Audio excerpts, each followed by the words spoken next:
Se a evolução é real, por que ainda temos bactérias e outros organismos muito simples até hoje? Não era para eles terem evoluído também? Existe uma tendência comum de se associar diretamente à evolução à complexificação dos seres. Tende-se, por exemplo, a achar que um javali é mais evoluído do que uma bactéria. Isso é uma confusão conceitual. A evolução se refere ao sucesso reprodutivo das populações, enquanto a complexidade dos seres é uma consequência dessa necessidade de se adaptar para garantir o sucesso reprodutivo. As características físicas, no entanto, são muito diferentes entre seres com este grau de distância de parentesco evolutivo. Um javali demanda muito mais energia, tanto para viver quanto para se reproduzir, enquanto uma bactéria, que tem um tamanho muito menor e muito menos estruturas dentro dela, requer uma quantidade muito mais baixa e muito mais acessível de energia. Isso faz com que a população de bactérias cresça muito mais rápido do que a de javalis, em um mesmo período de tempo. O javali, portanto, não é mais evoluído do que a bactéria, ele é apenas mais complexo. Mas então, os mesmos organismos que existem hoje na Terra existiam há 1 milhão de anos atrás? Não. Há 1 milhão de anos atrás, existiam organismos totalmente diferentes, que eram adaptados ao meio como ele era naquela época, que era muito diferente de como é hoje. Os organismos atuais descendem desses organismos prévios, todos compartilhando de uma mesma origem comum. Em alguns casos de maior proximidade evolutiva, podem ser observadas algumas evidências dessa grande correlação. Compare as seguintes estruturas ósseas de um humano, um golfinho e de um morcego. Cada uma delas desempenha uma função diferente, porém mesmo assim é possível perceber que há uma origem comum próxima entre elas. Observe, por exemplo, os aspectos comuns entre os ossos dos três. Essas estruturas, de origem comum e funções diferentes, são chamadas de homólogas.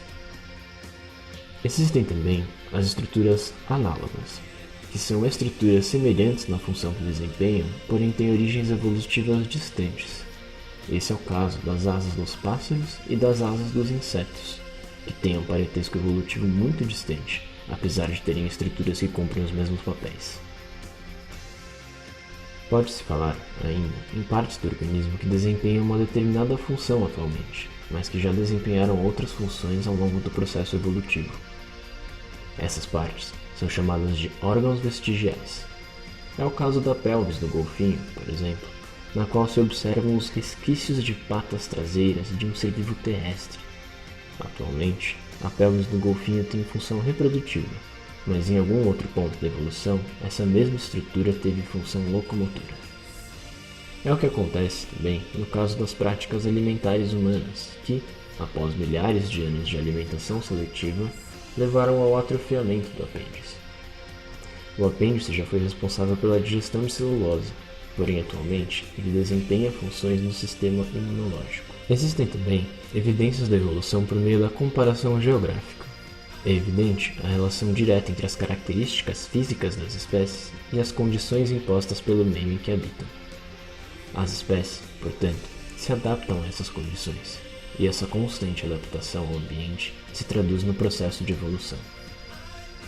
Populações de uma mesma espécie, em lugares diferentes, portanto, podem se adaptar de maneiras diferentes, de forma que gradualmente se diferenciem até atingirem o ponto de especiação entre as duas. Esse processo pode acontecer por causa da migração de uma parcela da população para outro ambiente geográfico, com condições diferentes do anterior. É o caso dos peixes-boi, que passaram a habitar braços de mar que se projetavam para dentro da América do Sul. Ou seja, uma parte dos peixes-boi deixou o mar aberto. Ao longo de milhões de anos, porém, houve o fechamento desses braços de mar que adentravam o continente, de forma que uma parte da população de peixe-boi permaneceu em alto mar e a outra ficou isolada para dentro do continente. Alguns milhares de anos de reprodução, sem contato entre as duas populações, sob condições ambientais diferentes, levaram a adaptações distintas, resultando no surgimento de uma nova espécie. Outra forma como esse fenômeno pode acontecer é através da vicariância. Vicariância é quando surge uma barreira física que separa duas partes da população original, como é o caso destes camarões alfeus, na região do atual Panamá. A formação do Istmo do Panamá isolou populações de animais marinhos entre os oceanos Atlântico e Pacífico. Vivendo em lugares diferentes, sem ter nenhum contato, as populações de camarão foram gradualmente se adaptando a condições distintas e assim, aos poucos, sem ter contato uma com a outra, foram se diferenciando até categorizarem espécies distintas entre si. A última forma abordada nesse vídeo, que há de se evidenciar a evolução, é através dos fósseis. Fósseis são vestígios, restos preservados ou rastros deixados por organismos que já viveram na Terra há muito tempo, em outros períodos. É um meio pelo qual se podem ser estudados seres já extintos. Os fósseis podem ser partes do corpo de um animal, por exemplo, com tecidos preservados, como é o caso dos mamutes encontrados congelados na Sibéria. Podem também ser estruturas cristalizadas ou mineralizadas de seres vivos, como restos de um fungo que existiu há 800 milhões de anos atrás, encontrado na República Democrática do Congo. 800 milhões de anos atrás. É a evidência de uma outra fase da vida no planeta Terra. Fósseis podem ser ainda vestígios de atividades exercidas pelos seres vivos, como pegadas, rastros, instrumentos ou até fezes. Um exemplo desse tipo de vestígio pode ser visto aqui no Brasil, no Parque Nacional da Serra da Capivara, onde se encontram centenas de pinturas rupestres feitas há milhares de anos atrás pelos ancestrais dos seres humanos que vivem hoje. Os fósseis e as evidências da evolução como um todo são como túneis pelo tempo, na escala da vida na Terra.